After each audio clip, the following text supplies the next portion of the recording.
Peer City tool is actually very easy to use, and I think that most users, when they visit the website, are able to use it simply by playing around with it. They can either click on the map or else they can enter a city into the search menu that they may be interested in learning more about. The cities will be highlighted on the map, and then if you scroll down, you'll then get a table of the data according to whichever theme you've selected. A couple great things that you can do with the tool, like Susan said, find a place that you're familiar with other than maybe the city in question, see who their peers are, see what the data looks like for the place that you, more than one place that you know and are familiar with, just so you kind of understand a little better from your personal experience what the numbers mean. And then secondly, you can download the data that's in the table below with all of your peer cities. And finally, we do have a graph that appears at the bottom of the table. You can change that to reflect different variables. Right now it's a bar graph, but we're hoping that in the future we might make some improvements to that as well.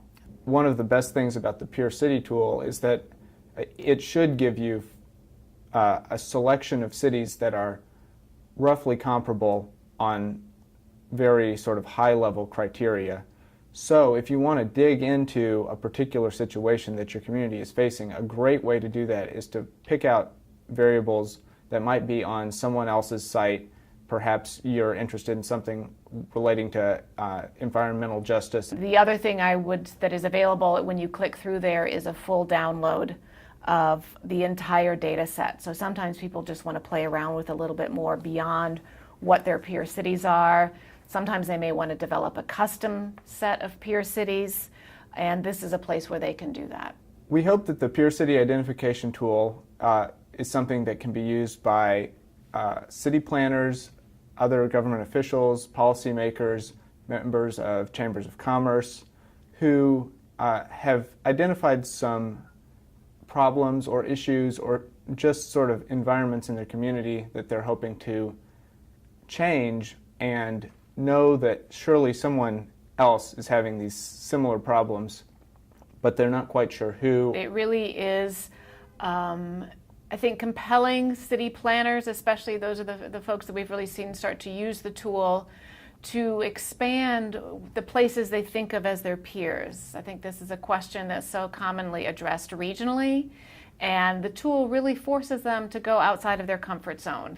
The data underlying the Peer City tool grew out of the Industrial Cities Initiative, which was a study that we undertook that initially looked at 10 cities around our Midwestern Federal Reserve footprint here out of Chicago.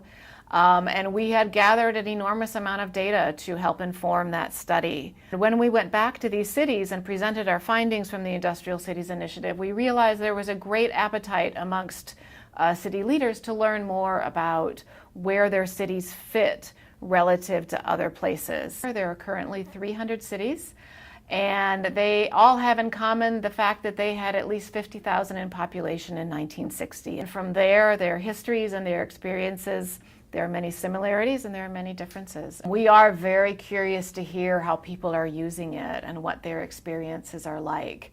And that is one of the things that you create a tool. We feel it responded to a need that was voiced by some of our constituents. But really in terms of expanding it and making sure that it's something that is truly useful, we really need to hear back from people and sort of what they would like to see added to it, what has been helpful to them. That would really enable us to make it a richer tool and continue to improve on it.